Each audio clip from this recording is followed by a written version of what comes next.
Who's the father of these two ideologies, socialism and communism? Well, it's a guy by the name of Karl Marx.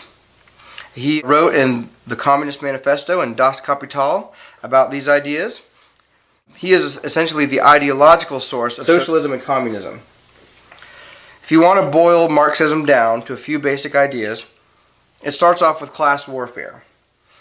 Karl Marx saw things divided into not necessarily just the rich and the poor, but the workers and the owners. He really couldn't understand how profits were created. He thought they were some sort of magical evil entity.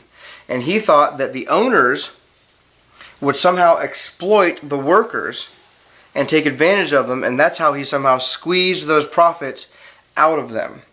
You see, so in the Marxist ideology, the owners, or who he thought maybe were the rich people, those people up there, well, the owners were the ones exploiting the workers. Because he couldn't quite figure out how profit was made, he thought, well, if an owner is bad, then the private property that he owns must be bad, so let's get rid of that. If we get rid of private property, well, then the owners can no longer take advantage of the workers.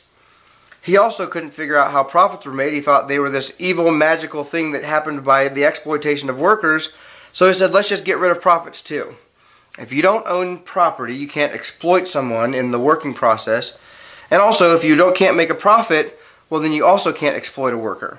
So he thought by getting rid of some of these ideas here, some of these aspects of a market, he thought he could cure the evils of society. Marx thought that capitalism alienates workers and creates an inhumane society.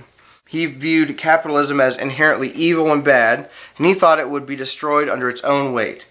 He thought then capitalism would give way to socialism, and finally, after that transition stage, we would have communism, and finally, utopia. Utopia was Marx's idea of heaven on earth. He just thought somehow we were just going to be floating around magically, operating in this communistic system. He thought that people would just work hard not for a profit, but for the good of the collective. And of course, this doesn't work.